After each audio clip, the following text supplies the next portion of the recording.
What's up everybody, and thank you for joining me for another video. My name is Whack4863, but you can call me Whack. In today's video, I'm going to show you how to defeat this guy, the Putrid Rat. Now, as you can see, all these other guys you are able to track blood, but the Putrid Rat doesn't have that option. If you're like me, you overlooked this when you were looking at some of the items. Look right here. So this is how you get the Putrid Rat. You actually bring it right into your vermin nest as long as you have these items. The Twilight Snapper. This is an item where people I have heard are having a hard time getting it. I've found it both in chests and by fishing, so you can get this multiple ways. Just pay attention, and when you find this, definitely bring it back to your base. You'll need the fish bone. You're going to need 4 of those.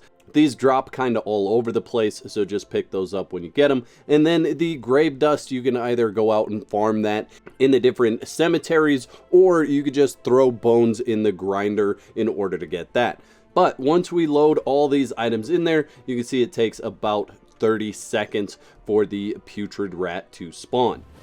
Now, if you have servants in your base, they will attack this guy as well, and this guy will attack them. So do make sure that you have gear on them if you have servants in there. It is a boss, and it will do massive amounts of damage to your servants. Something that's important for you to know is that the bosses do scale depending on how many players are playing against him. So they do scale. It's not going to be just an easy fight if you bring a bunch of friends with you. So let's talk about attacks. He has just a bite move, and then when he turns red, he bites multiple times. Now I've found that flinging him up in the air with the sword is the best way to get him to stop that, but you could also teleport away from that.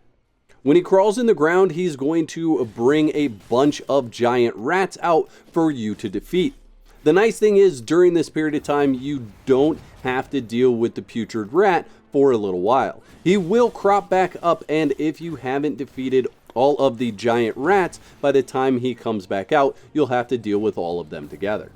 The other move that he does appears to be poisoning the air. He kind of shakes off all this dust, but I didn't notice that that was causing any issue or any harm to me. Maybe it's bugged, or maybe my gear level for this fight was just too high and he wasn't actually able to damage me with that attack.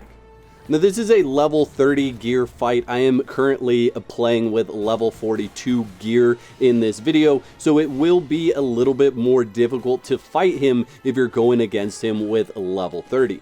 But I definitely recommend a weapon type that gives you an area of effect, or powers that give you an area of effect as well. That way you could deal with the numerous amounts of giant rats when he brings those in. I also should say that I recommend having a larger area so that you can actually move around and not get stuck on things. It's going to be much easier for the AI to path through items in your base than it will be for you. So having an open area is a good idea.